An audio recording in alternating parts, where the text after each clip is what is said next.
সুপ্রভাত বন্ধুরা, তোমাদেরকে এডু এনলাইটেনমেন্ট চ্যানেলে সবাইকে স্বাগত জানাই। তো আজকের নতুন পর্ব তোমাদের সামনে নিয়ে এসেছি। তো সেটা পর্বটা কি, যে এই বছর যে এসএসসি জিডির 2024 যে পরীক্ষা হয়েছিল সেগুলোর কোশ্চেনগুলো আমি শিফট ওয়াইজ যেগুলো আছে, সেগুলো আমি তোমাদের সামনে তুলে ধরছি। তোমরা দেখো কোশ্চেনগুলো কেমন এসেছে। আর আমি যেগুলো প্র্যাকটিস সেট দিয়েছিলাম সেখান থেকে প্রায় একই ধরনের কোশ্চেন বা তার থেকে আরও সহজ সহজ কোশ্চেনগুলো এসেছে পরীক্ষায়। তো তোমরা দেখো কেমন লাগছে। আর যারা নতুন আছো অবশ্যই চ্যানেলটিকে সাবস্ক্রাইব করবে, পাশে থেকো আর ভিডিও দেখতে থাকো। কেমন লাগছে অবশ্যই কমেন্টে জানাবে। তো বেশি কথা না বাড়িয়ে চলো শুরু করি। দেখো, আমি venue, name, exam date, time, subject দিয়ে দিয়েছি। তো ভেন্যু দেওয়া আছে টিসিএস গীতবিজ্ঞানে যেটা পরীক্ষা হয়েছিল, তারিখ হচ্ছে 29/2/2024, শিফট এক্সাম টাইম 11:30 থেকে 12:30 মধ্যে যেটা হয়েছিল, ঠিক আছে। তো প্রথম কোশ্চিন দেখি কেমনভাবে করতে হয়, কিভাবে এই অঙ্কগুলো খুব সহজেই করা যায়, সেগুলো আমি তোমাদের সামনে তুলে ধরছি।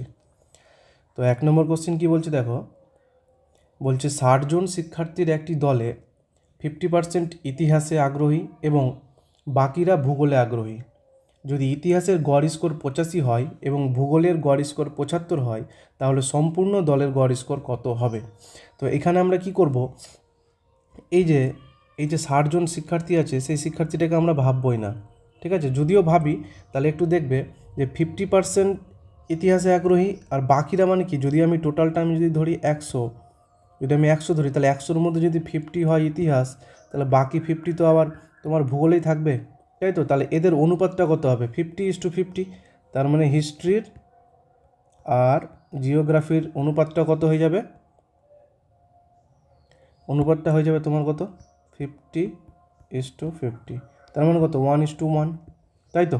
তাহলে এবারে এই যে এখান থেকে যে পোর্শনটুকু চেয়েছে সেইটুকুর আমি কাজ করি। এবার বলছে যদি ইতিহাসের গড় স্কোর 85 হয় এবং ভূগোলের গড় স্কোর 75 হয়, তবে সম্পূর্ণ দলের গড় স্কোর কত হবে? তাহলে আমরা মিশ্রণ অ্যালিগেশন লাগিয়ে দেবো। কি, বাদিকে লিখবো হিস্ট্রি আর ডান দিকে লিখবো জিওগ্রাফি। তাহলে হিস্ট্রি কত বলেছে? গড় স্কোর বলেছে 85, আমি লিখে দিলাম বাদিকে। জিওগ্রাফি বলেছে 75, লিখে দিলাম। এবার বলেছে তাদের সম্পূর্ণ দলে গড় স্কোরটা চেয়েছে। তার মানে এই যে মিডিলে যেটা পোর্শন বসবে, যে সংখ্যাটা বসবে, সেটা আমার ফাঁকা আছে, সেটা জানতে চেয়েছে, তাই তো। এবারে আমরা কি করতাম, যদি মিডিলের পোর্শনটা দেওয়া থাকতো, তাহলে এইভাবে দাগ টেনে আমরা তাদের গ্যাপটা বের করে অনুপাতটা বের করতাম, তাই তো। তাহলে সেই অনুপাতটাই দেখো এখানে বলে দিয়েছে কত? 1:1। তাহলে আমি বসিয়ে দিলাম 1:1। এবারে এই যে মাঝখানে পোর্শনটাকে আমি এক্স ধরে নিলাম। তাহলে এই যে শর্টকাট প্রসেস কীভাবে করতে হয়, যে এই যে এক্সের মানটা যদি আমি বের করি, তাহলে কি করতে হয় দেখো। তাহলে এক্স সমান সমান আমরা কী পাবো? এই যে 85-এর সাথে 1, এ পাশের 1 গুণ, তাহলে 85-কে 1-এর সাথে গুণ করলে কত হয়? 85, তাই তো। আবার মাঝখানে প্লাস দিয়ে এই যে 75-এর সাথে আবার 1 গুণ, ডান দিকের একটা গুণ, তাহলে 75-এর সাথে 1 গুণ করলে কত হয়ে যায়? 75 বাই নিচে কি করব, এই যে 1 আর ডান দিকের 1:1, তাদের টোটাল ক্ষমতা 2, তাদের ইউনিটটা আমি যোগ করে দিলাম 2, তাহলে সেটা দ্বারা ভাগ করে দাও। তাহলে আমার অ্যান্সারটা আমি পেয়ে যাব। তাহলে যোগ করি, 5×5 10, 8×7 15 16 আর নিচে 2, তাহলে 160/2 মানে কত? 80। তাহলে আমি অ্যান্সারটা পেয়ে গেলাম, যে এই যে এক্সের জায়গাতে আমার কি বসবে তাহলে? 80। তাহলে আমার অ্যান্সার হয়ে গেল কি, যে সম্পূর্ণ দলের গড় স্কোর কত হয়ে যাবে? আমার 80 হয়ে যাবে। তাহলে অ্যান্সার আমার এই যা 80, ঠিক আছে, 1-এর বি। তাহলে আমার প্রথম কোশ্চেন অ্যান্সার হয়ে গেল কীভাবে করতে হয়, তাই তো। চলো পরের কোশ্চেন দেখি। পরের কোশ্চেন কী বলছে দেখো, বলছে দুটি সংখ্যার অনুপাত 7:8। দুটি সংখ্যা আছে যাদের অনুপাত বলে দিয়েছে 7:8। এই ধরনের অঙ্ক আমি বারবার প্রতিটা সেটে করিয়েছি, প্র্যাকটিস সেটে। সব ধরনের অঙ্কগুলো দেখবে প্রায় আমার প্র্যাকটিস সেটে সবগুলোই করানো আছে, শুধু ডাটাগুলো আলাদা। তো দেখো অঙ্কটা, দুটি সংখ্যার অনুপাত 7:8। বলছে প্রতিটি সংখ্যার সাথে 4 যোগ করা হলে অনুপাত হয় 9:10। তাহলে আমার 9:10টা আমি নিচে লিখে দিলাম, তাই তো, 9:10 লিখে দিলাম। তাহলে এবার আমি বলেছিলাম যে এই ধরনের কোশ্চেনে কী করব, এই যে 7 আর 8 এর মধ্যে গ্যাপ কত? 1। 9 আর 10 এর মধ্যে গ্যাপ কত? 1। যদি গ্যাপ আলাদা থাকতো তাহলে গ্যাপগুলোকে সেম করে আমি শিখিয়েছি প্র্যাকটিস সেটগুলোতে। তাহলে এখানে গ্যাপ 1 আর 1 সেম আছে, তাহলে আমার কোনো চিন্তা নেই। তাহলে কি করব এবারে, এই যে বাদিকে যে কোনো এক সাইড ধরে নাও, বাদিকে 8 আর নিচে আছে 10, তাহলে এদের মধ্যে গ্যাপ কত? 2, আগে ছিল 8, এখন হয়েছে 10, তাহলে কত যোগ করেছি আমি? 2। যদি কেউ বাদিকেরটা ধরে তাহলে আগে ছিল 7, এখন হয়েছে 9, তাহলে কত যোগ করেছি? 2। তাহলে দেখো আমার কাছে 2 যোগ করেছি, কিন্তু কোশ্চিনে কত বলেছে? 4 যোগ করা হচ্ছে। তাহলে আমি বলতে পারি যে এই 2 সমান সমান 4। তাহলে আমি 1 সমান সমান কত পেয়ে যাব? 1 সমান 2, কাটাকাটি করে দিলাম, 2 1 2 আর 2 2 4। তাহলে 1 সমান সমান আমি পেয়ে গেলাম কত? 2। এবার বলেছে সংখ্যা দুটির পার্থক্য। তাহলে যদি সংখ্যা দুটি বের করে নাও তবুও হবে, বা যদি কেউ বলো এমনি ডাইরেক্ট অ্যান্সার হয়ে যাবে। কিভাবে দেখো, যদি কেউ সংখ্যা দুটি চাইতো তাহলে কী করতাম? এই যে 7 আর 8কে 2 দ্বারা গুণ করে দিতাম, তাহলে 7 দুগুণি 14, 8 দুগুণি 16। তাহলে সংখ্যা দুটির পার্থক্য তাহলে কত হতো? পার্থক্য কত? 2। তাই তো, অ্যান্সার হয়ে গেল 2, এই যে অ্যান্সার। আর কেউ যদি বলতো আমি সংখ্যা দুটি বের করব না, তাহলে কি, এই যে 7 আর 8-এর গ্যাপ কত? 1, তাহলে 1 সমান 2 তো বের করেই রেখেছি না, তাহলে সেটাই তো আমার কি পার্থক্য। তাহলে অ্যান্সার হয়ে গেল কি 2-এর বি, 2। তাই তো, চলো পরের কোশ্চেন দেখি।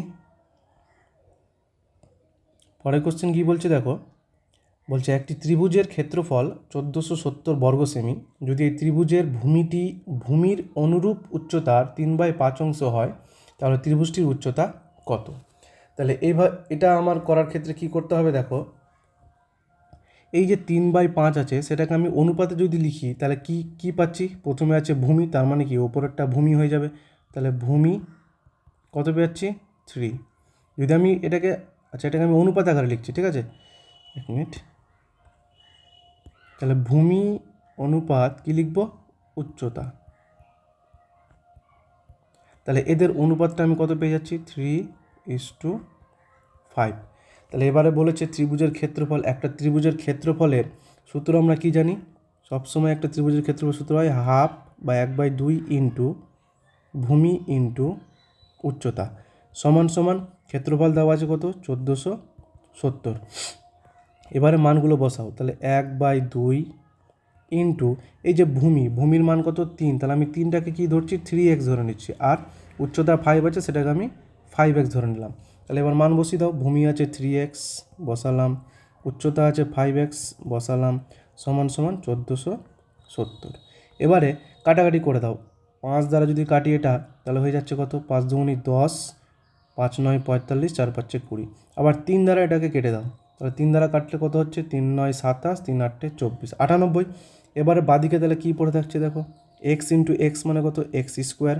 ডান দিকে 2টা ওপরে গুণ হয়ে গেল, 2 ইন্টু 98। তাহলে এটাকে আমি যদি ভেঙে দিই তাহলে কি হচ্ছে দেখো, বা যদি গুণ করে দাও তাহলে 8 দুগুণি 16, 9 দুগুণি 18, 196। তাহলে এক্সের মান কী হয়ে যাবে? স্কোয়ারটা ওপারে গেলে কি হয়ে যায়? রুট। তাহলে 196 কার রুট 14। তাহলে এক্সের মান পেয়ে গেলাম। তাহলে কী চেয়েছে দেখো, ত্রিভুজটির উচ্চতা কত? তাহলে উচ্চতা কত পেয়েছিলাম? 5x। তাহলে এক্সের মান যদি 14 হয় তাহলে 5x কত? 5 ইন্টু 14, জাস্ট এক্সের জায়গাতে কি 14 বসিয়ে দিলাম, তাহলে পেয়ে গেলাম 5 14 গুণ করলে 70। তাহলে ত্রিভুজটির উচ্চতা আমি কত পেয়ে গেলাম? 70। তো আমার অ্যান্সার হয়ে গেছে দেখো এই যে 70 সেমি। ঠিক আছে, তো অ্যান্সার হয়ে গেল 3-এর 70 সেমি। আশা করি বুঝতে পেরেছো। চলো পরের কোশ্চেন দেখো, এই ধরনের অঙ্কও আমি করেছি প্র্যাকটিস সেটে, সব হুবহু আছে, শুধু ডাটাগুলো আলাদা। ঠিক আছে, চলো পরের কোশ্চেন দেখি। এই ধরনেরও কোশ্চেন করেছি, দেখবে বললাম যে পুরোটাই শুধু আমার প্র্যাকটিস সেটগুলো দেখবে, তাহলে বুঝতে পারবে যে আমি যে জিডির কোশ্চেনগুলো দিয়েছিলাম সেগুলো থেকে একই ধরনের কোশ্চেন এসছে কি আসেনি। যারা দেখেছে অবশ্যই তারা পেরেছে। ঠিক আছে, চলো পরে 4 নম্বর কোশ্চেন কী বলছে দেখো, বলছে ডাব্লিউ এক্স এবং ওয়াই এর গড় উচ্চতা 185 সেমি যদি ডাব্লিউ এবং এক্স এর গড় উচ্চতা 153 সেমি এবং এক্স ও ওয়াইয়ের গড় উচ্চতা 152 সেমি হয়, তাহলে এক্স এর উচ্চতা কত? তাহলে আমি প্রথমে কি করব, এই যে ডাব্লিউ এক্স ওয়াই এর গড় উচ্চতা 185, তাহলে আমি W plus X plus Y এর গড় উচ্চতার সমষ্টি আমি বের করেছি। তাহলে কি, এই গড়টাকে 3 দ্বারা গুণ, তাহলে 185 তার সাথে 3 গুণ, কারণ 3টাই আছে, তাহলে 3 পাচ্ছে 15, হাতের 1 3 18 54, 55, তো 555। এবারে দেখো ডাব্লু আর এক্স আছে, তাহলে কি করছি, ডাব্লু প্লাস এক্স, তাহলে ডাব্লু প্লাস এক্সের কী হয়ে যাচ্ছে? 153 সাথে 2 গুণ, তাহলে কত পাচ্ছি? 3 2 6, 15 2 30। আবার আছে এক্স ওয়াই, তাহলে এক্স প্লাস ওয়াই কত হয়ে যাবে? 152 গুণ 2, তাহলে 2 দুগুণে 4, 15 দুয়ে 30। এবারে কি করব, এই যে এটাকে আমি 1 নম্বর সমীকরণ করছি, আর এই যে এই দুটোকে আমি অ্যাড করে দিচ্ছি, যোগ করে দিচ্ছি।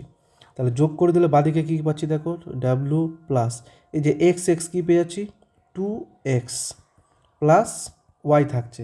তাহলে সমান সমান আমি কী পাচ্ছি যোগ করে, 6 4 10, 3 3 6। তাহলে এই যে 2 নম্বর সমীকরণ। এবারে কি করব, এই 2 থেকে 1 বিয়োগ করে দেবো। তাহলে যদি আমি বিয়োগ করে দিই তাহলে দেখো W plus X plus Y সমান কত আছে, 5 5 5।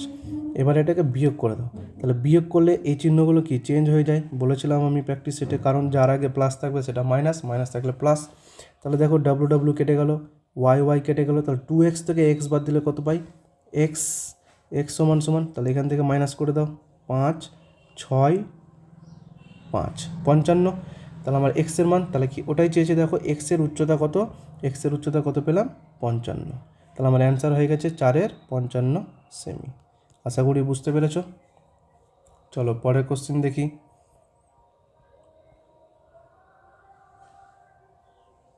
5 নম্বর কোশ্চেন কি বলছে দেখো, একটি পণ্যের ক্রয় মূল্য যদি মুদ্রিত মূল্যের 60% হয়, তবে মুদ্রিত মূল্যের উপর 4% ছাড় দেওয়ার পর কত শতাংশ লাভ হবে। তো 5 দাগের যে কোশ্চেনটা আছে, তাহলে কি বলছে একটু ভালো করে বুঝবে। বলছে একটি পণ্যের ক্রয় মূল্য, মুদ্রিত মূল্য মানে কি ধার্য মূল্য, মুদ্রিত মূল্যের 60%। আমি যদি ধরে নিই যে 100 টাকা যদি একটা পণ্যের ধার্য মূল্য বা মুদ্রিত মূল্য হয়, তবে তার ক্রয় মূল্য কত বলেছে, 60। তাহলে ক্রয় মূল্য পেয়ে গেলাম আমি 60 টাকা, ঠিক আছে। এবার বলছে মুদ্রিত মূল্যের উপর 4% ছাড়। তাহলে মুদ্রিত মূল্য আমার যদি 100 টাকা হয়, 100 টাকার উপরে যদি 4 টাকা ছাড় দেওয়া হয়, তাহলে ক টাকায় সে বিক্রি করছে, 96 টাকায়, তাই তো। তাহলে ক্রয় মূল্য পেয়েছি 60 টাকা, বিক্রি করছে 96 টাকা। তাহলে এবার কত শতাংশ লাভ হবে, তাহলে ক্রয় মূল্য আমার 60, আমি বিক্রি করছি 96 টাকা, তাহলে লাভ কত হচ্ছে দেখো, কত লাভ, 36 টাকা। কতর উপরে, সেই ক্রয় মূল্য 60-এর উপরে, কত শতাংশ, ইন্টু 100%। এবারে কাটাকাটি করে দাও, এই শূন্য কাটলো, এই 6 দ্বারা এই 6 কাটলে কত পেলাম, 60%। তাহলে আমার কি বলছে, 4% ছাড় দেওয়ার পর কত শতাংশ লাভ হবে, আমি অ্যান্সার পেয়ে গেলাম 60%। খুব সহজ অঙ্ক, দেখলে তো কত সহজভাবে হচ্ছে। চলো পরের কোশ্চিন। 6 নম্বর কোশ্চিন বলছে, যদি একটি পণ্যের ক্রয় মূল্য 440 টাকা হয় এবং লাভ 18% হয়, তবে লাভের পরিমাণ কত। কিছুই নেই এই অঙ্কতে, 440 টাকার শুধু 18% তুমি বের করে দাও, অ্যান্সার হয়ে যাবে। তাহলে এই শূন্য কাটলাম, 44 আর 18 যদি আমি গুণ করি তাহলে দেখবে 792 হয়, নিচে কত, 10। তাহলে ভাগ করলে দিলে কত হয়ে যাবে, 79.2। তাহলে আমার অ্যান্সার পেয়ে গেলাম আমি 6 দাগের কত, 79.2, তাই তো। তাহলে অ্যান্সার হয়ে গেল আমার, লাভের পরিমাণ আমি পেয়ে গেলাম। চলো পরে কোশ্চিন। 7 নম্বর কোশ্চিন বলছে,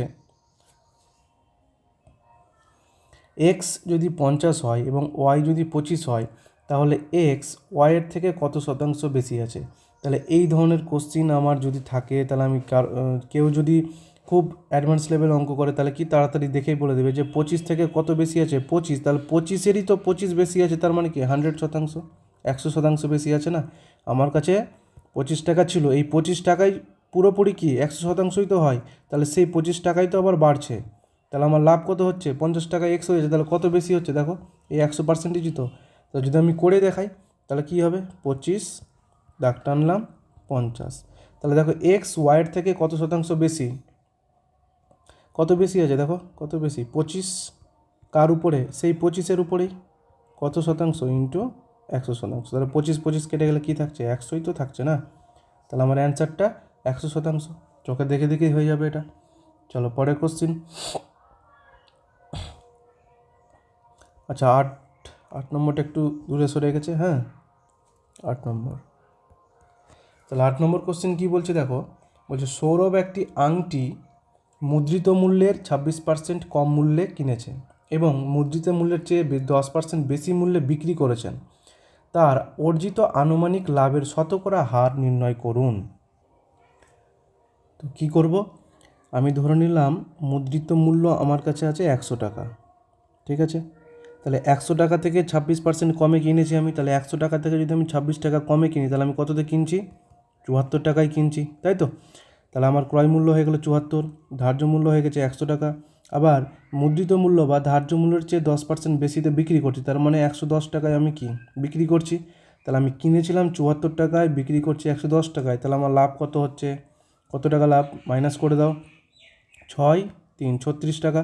কার উপরে লাভ পড়ছে? আমি ক্রয় মূল্য কত? 74, কত শতাংশ ইন্টু 100%। তাহলে এবার এটাকে কাটাকাটি করে দাও, যদি আমি 2 দ্বারা কেটে দিই, এটা 37 2 74, 2 দিয়ে 18, তাহলে আমি পাচ্ছি 1800/37। তাহলে এটাকে যদি আমি ভাগ করে দিই তাহলে দেখবে ভাগ করে অ্যান্সার আসবে 48.6%। তাহলে আমার অ্যান্সার আমি পেয়ে গেলাম কত? 48.6। এই যে আনুমানিক লাভের শতকরাটা আমি পেয়ে গেছি। ঠিক আছে, চলো পরের কোশ্চেন দেখি। 9 নম্বর কোশ্চেন বলছে, একটা সিম্পলিফিকেশন আছে, বলছে 98/56 অফ মানে এর ব্র্যাকেটে 63/7 প্লাস 35/5 ব্র্যাকেট ক্লোজ ভাগ 7/49, তাই তো? তাহলে আমাকে কি করতে হবে? প্রথম কাজ 98/56 যেটা আছে সেটাকে আমি কাটাকাটি যদি ছোটো হয় তাহলে করে দেবো ওপর নিচে। তাহলে দেখো, আচ্ছা আগে কোর্সটা আমি লিখে নিচ্ছি, ঠিক আছে? অফ মানে এর, এবারে 63/7 প্লাস 35/5 ব্র্যাকেট ক্লোজড ভাগ 7/49। তাহলে দেখো ওপর নিচে যদি কাটাকাটি হয় তাহলে কাটাকাটি করে দাও, 14 দ্বারা ডাইরেক্ট কেটে দাও, তাহলে 7 14 98 আর 4 14 56। এখানে তো 7 দ্বারা কাটলে কত? 9, এটা কাটলে কত? 7, 5 7 35। তাহলে কী পেলাম পরের লাইনে? 7/4 এর ব্র্যাকেটের ভিতরে কি হচ্ছে? 9 আর 7 যোগ করলে 16 ভাগ, আবার এটা কেটে দাও 1 আর এটা 7, তাহলে 1/7। তাহলে প্রথমে এর কাজ হয়, তাহলে এটাকে আমি করে দিলাম কত? 4, তাহলে 4 7 28। এবার ভাগ আছে, তাহলে ভাগটা গুণ আকারে যদি লিখি তাহলে 1/7টা কি উল্টে 7 হয়ে যায়, তাহলে 7 আর 28 গুণ করে দাও, 7 8 56, 5 7 14 9। তাহলে আমি অ্যান্সার পেয়ে গেলাম কত? 196। তাহলে সিম্পলিফিকেশন 9 দাগের কোশ্চেন অ্যান্সার হচ্ছে 196। ঠিক আছে, চলো পরের কোশ্চেন দেখি। 10 নম্বর কোশ্চেন বলছে 25% ছাড় দেওয়ার পরে একটি পণ্য 5550 টাকাতে বিক্রি হয়, পণ্যটির মুদ্রিত মূল্য কত? তাহলে আমি এখানে কি করব? 25% ছাড়, 25% মানে আমরা কি জানি? 25% মানে আমরা কি জানি? 1/4। তাহলে আমি যদি ছাড় দেওয়ার পরে বিক্রি করছি, তাহলে আমি কিনেছি 4 টাকায়, এটা মেন ভ্যালু, কিনেছি 4 টাকায়, 1 টাকা কি ছাড় দিয়েছি, তাহলে বিক্রি করছি ক টাকা? 3 টাকা। তাহলে আমার কাছে 3 টাকা, সেটাই বলে দিয়েছে কত? 5550। তাহলে 100 মান বের করে দাও, যদি 100 মান আমি কাটাকাটি করে দিই তাহলে 3 18 54, 3 5 15, তাহলে 1-এর মান আমি পেয়ে গেছি 1850। কী চেয়েছে? মুদ্রিত মূল্য কত? তাহলে মুদ্রিত মূল্য কত? 4, তাহলে 100 মান যদি 1850 হয় তাহলে 4 সমান কত হয়ে যাবে? 1850 ইন্টু 4, তাহলে গুণ করে দাও, 0 4 5 20 2 4 18 72 আর 2 74। তাহলে অ্যান্সার পেয়ে গেলাম কত? 7400। তাহলে 10-এর অপশান 7400 কি রাইট অ্যান্সার, তাই তো? চলো পরের কোশ্চিন, খুব সহজ সহজ অঙ্ক দিয়েছে, বলছি যে আমার প্র্যাকটিস সেটগুলো যারা করেছে তারা খুব সহজেই অঙ্কগুলো করতে পারবে। আমি তোমাদের সামনে এই সেটগুলো তুলে ধরছি এই জন্যই যে অনেকেই বলবে হয়তো যে কেমন কেমন অঙ্ক দেয়, খুব ভালো না অঙ্কগুলো, সেই জন্য তোমাদের সামনে তুলে ধরছি যে আমার প্র্যাকটিস সেটের সাথে এগুলো মানে কম্পেয়ার করে দেখবে যে কতটা আমার থেকেও আরও সহজ সহজ দিয়েছে। আমি একটু মিডিয়াম অঙ্কগুলো দিই যাতে সবাই যদি পরীক্ষায় আসে তাহলে যাতে করতে পারে। তো দেখো 11 নম্বর কোশ্চিন বলছে, ডি যদি একটি কাজের 10% 3 দিনে করতে পারে তবে ডি কত দিনে সম্পূর্ণ কাজটি শেষ করতে পারে? তাহলে 10% 3 দিনে করছে, তাহলে 10% যদি ও সে 3 দিনে করে তাহলে সম্পূর্ণ কাজ কি? 10% আছে মানে কি 100, সম্পূর্ণ কাজ কি 100।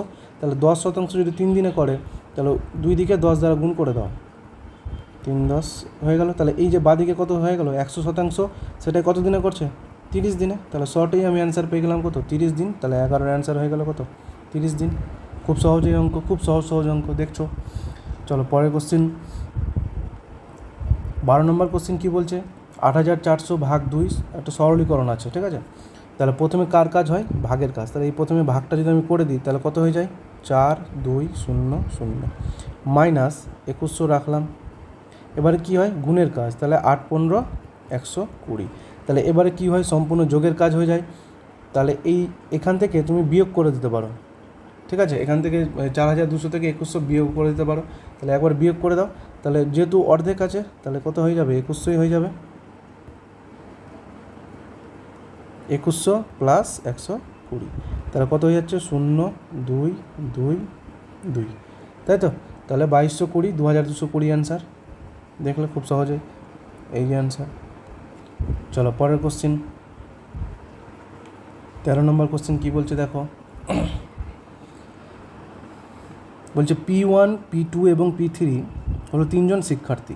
বলছে P1 পেয়েছে P2 এর থেকে 62.5% কম নম্বর এবং P3 এর থেকে P3 মানে P1 পেয়েছে P2 এর থেকে এত শতাংশ কম নম্বর এবং P3 এর থেকে 70% বেশি নম্বর পেয়েছে। তাহলে P2 যদি এত নম্বর পায় তাহলে P কত নম্বর পেয়েছে? তো এটা কিভাবে করব দেখো।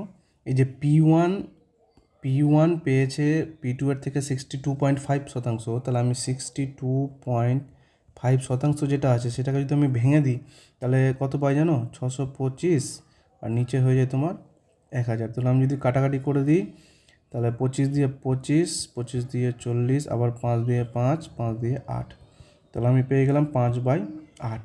তাহলে বলছে P1 পেয়েছে P2 এর থেকে এত শতাংশ কম নম্বর। তাহলে আমি P1 P2, তাহলে আমি যদি অনুপাত আকারে লিখি সেটাকে, তাহলে P1 কি কম নম্বর পেয়েছে আর P2 কত পেয়েছে? তাহলে আমার মেন ভ্যালু যদি আমি 8 ধরি তাহলে P2 পেয়েছে আমার কত? 8, আর 8 থেকে 5 কম পেয়েছে কে? P1। এই যে দেখো কম, তাহলে 8 থেকে 5 বাদ দিয়ে দিলে কত? 3। তাহলে P1 পেয়েছে 3, P2 পেয়েছে 8। তাহলে দেখো আমার কাছে P2 পেয়েছে 8, তাহলে কোশ্চিনে সেটাই বলে দিয়েছে যে 8 সমান সমান কত বলেছে দেখো? 8160। তাহলে 1 সমান সমান কাটাকাটি করে দাও, 8 8, 0 8 2 16, 0, 1 সমান সমান কত পেলাম? 1020। তাহলে 3 সমান সমান বের করে দাও। তাহলে 3 এর সাথে যদি 1020 গুণ করে দিই তাহলে আমি পেয়ে যাব P কত পাচ্ছে, তাই তো? তাহলে 3060। তাহলে P1 এর নম্বর কত পেলাম? 3060। তাহলে আমি এখানে লিখে দিলাম P1 এর নাম্বার হচ্ছে 3060, ঠিক আছে?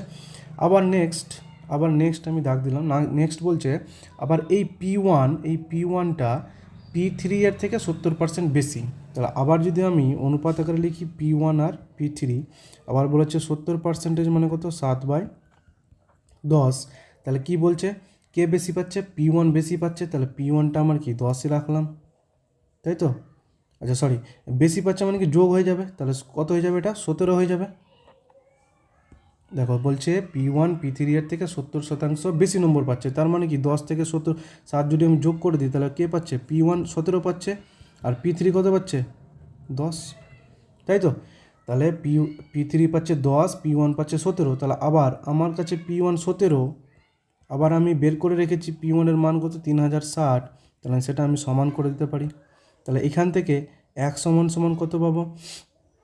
ভাগ করে দাও। তাহলে 17 1 17, তাহলে 13, 136 নামছে 136। তাহলে 8 দ্বারা যদি আমি গুণ করে দিই 7 8 56, আর 8 8 5 13, তাহলে 1 সমান পেয়ে গেলাম কত? 180।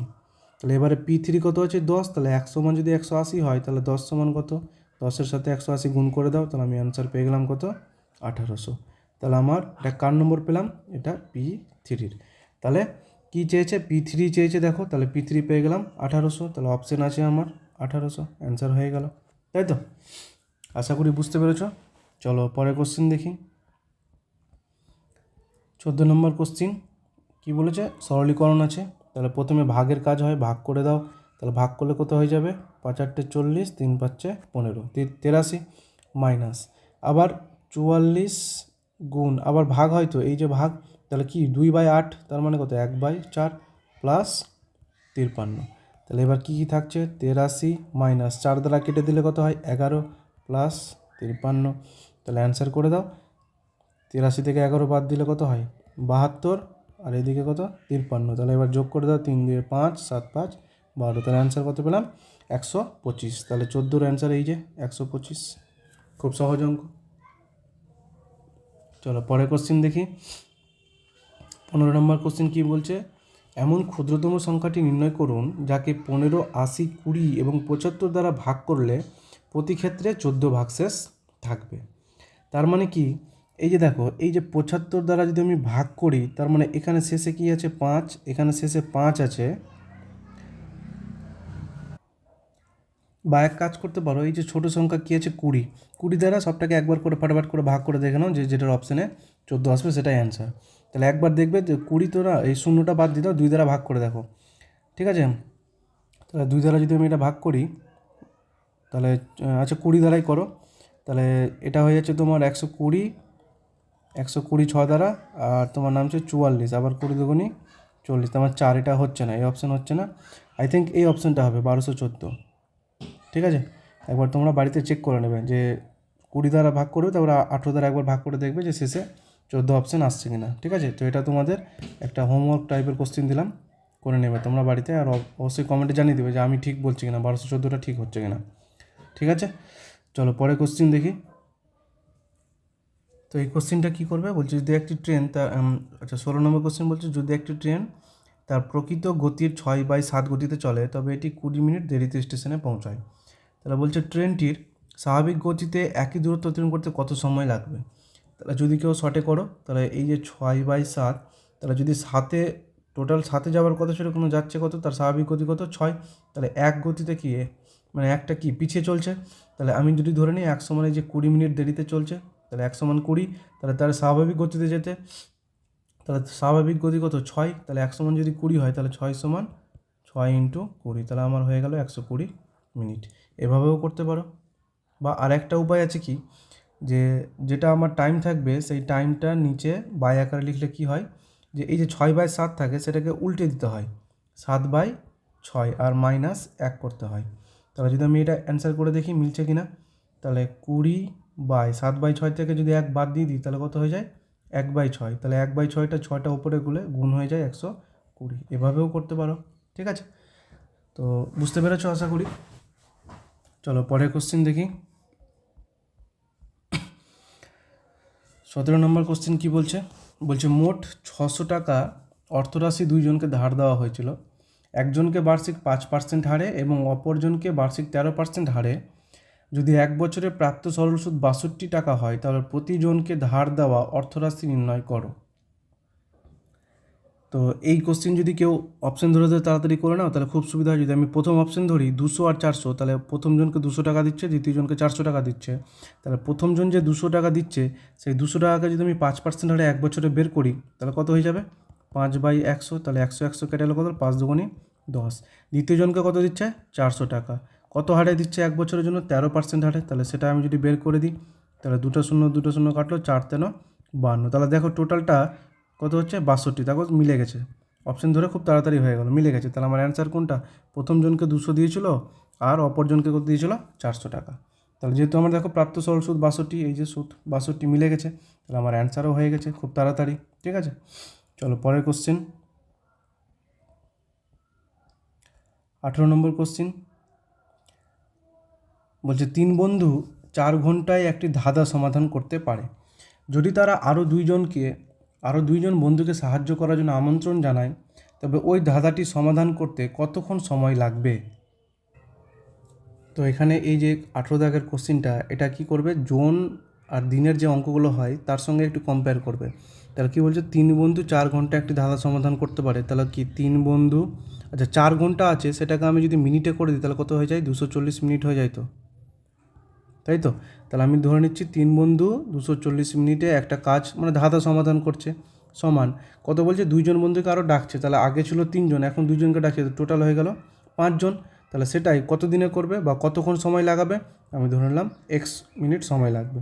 তাহলে এবার ক্যালকুলেশন করে দাও, তাহলে 5 দ্বারা যদি আমি এটা কেটে দিই, তাহলে 4×5 = 20, 5×8 = 40, তাহলে x সমান সমান কত পাবো, 3-এর সাথে 48 যদি গুণ করে দিই, 3×8 = 24, 7-এর 2, 3×4 = 12, 13, 14, তাহলে 5 জন বন্ধু কতক্ষণ সময় লাগাবে 144 মিনিট। তাহলে 18-র এই যে 144 মিনিট হয়ে গেল অ্যান্সার, তাই তো।